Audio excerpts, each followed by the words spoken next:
Hi everybody, this is Brian from Serious Design. Today we're going to be reviewing the Aer Travel Pack 2. It's recently been redone and we'd like to talk about this version. It is a huge travel backpack. It is a 33-liter backpack. It retails for about $230. It is a huge backpack, as I said, but it is also very durable, and if you're thinking that it might replace an actual piece of luggage, it actually could be a good value for you, because you might actually be able to fit everything you want in a 3 or 4 day travel into this one bag. Let's start with the outside. It has a Cordura ballistic nylon, very durable. It has YKK zippers. Most of them are lockable. Most of them have aqua guards on the top to prevent water seepage from going in. They all have these beautiful zipper pulls here.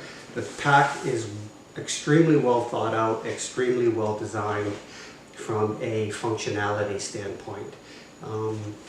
A couple things that I don't like about the pack I'll get into later, but let's talk about the features and benefits that it does have. It has a very handy front pocket here with the aqua guard zipper, and it's probably your most handy pocket right here, given that it's one of the few external pockets that you might have. On the side it has this semi-hidden water bottle holder, and that you unzip it like this and it reveals a slightly stretchy mesh water bottle knit right there. You can just slide your water bottle in.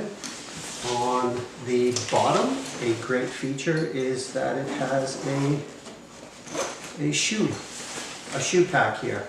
So if you're going on a trip, you would just take your shoes, slide them right in there. It takes up to size 13, which is quite considerable. I think you could wedge in some larger ones too if you got the feet for it. So that's quite a handy feature on the bottom of the backpack, and putting your shoes at the bottom is always a good idea with regard to weight distribution in your backpack.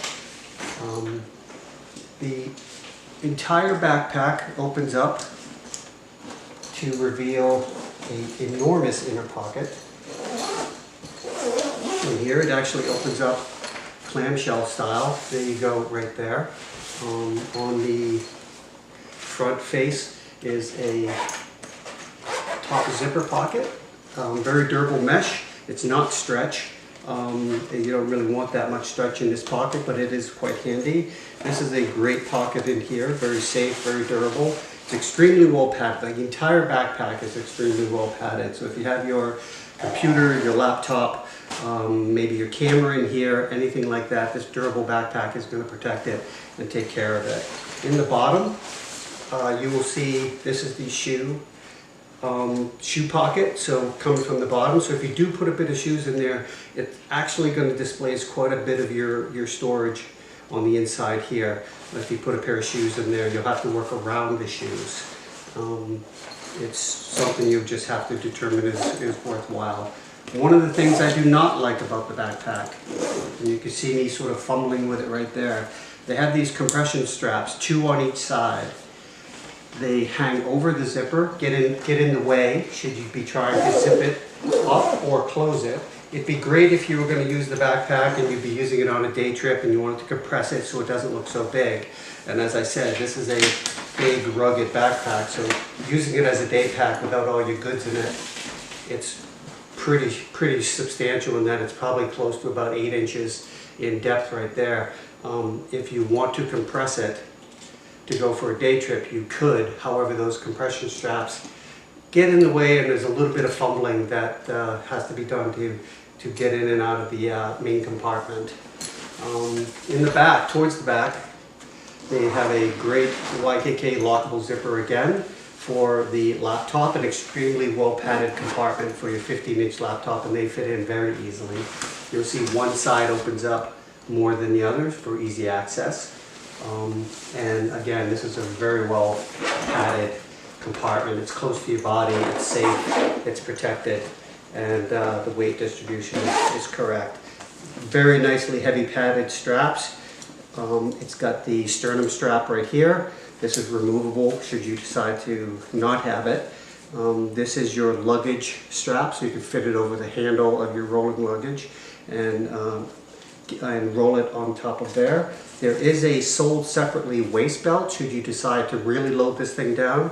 It might take a little bit of the pressure off in the back by having a waist belt.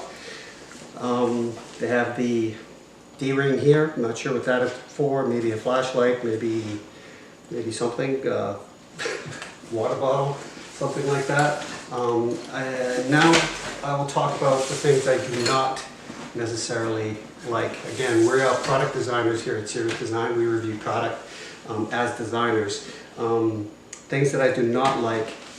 I understand the minimalism that they were going for here and the cleanliness of the bag to make it a bit more, perhaps more sophisticated for your traveler.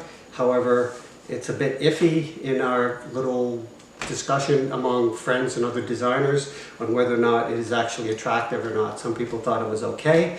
Some people thought it was a bit boring. I personally think you could have added some material changes, maybe shiny, matte, contrast changes. There could have been a bit more going on here to give it a bit more life. Different shapes perhaps, because it is a huge box of a backpack when it's actually loaded and on your back. With regard to that, they have this D-ring right here on the top. I was quite excited when I got the bag, thinking that it was actually going to be convertible into a duffel. I would have liked to have had a shoulder strap. You have a sold separately waist strap, so with one more D-ring on the bag, you could have had a sold separately shoulder strap, and you could have also carried it as a duffel. But that's probably getting a little bit picky. The next thing I would talk to the designers about is I would have suspended the laptop. It's heavily padded on the bottom, but I would have still preferred to have had my very heavy 15-inch MacBook Pro be suspended in a suspended pocket as opposed to sitting on the bottom of this phone. But it's a brilliant backpack. They've done a great job. I think aesthetically they could have improved. A couple of small details they could have improved. But other than that, it'll really fit the bill and really do exactly what you need it for should you decide to take it on a trip. We haven't decided yet, but we'll let you know if we do. Again, that's the Aer Travel Pack 2. Thanks for watching.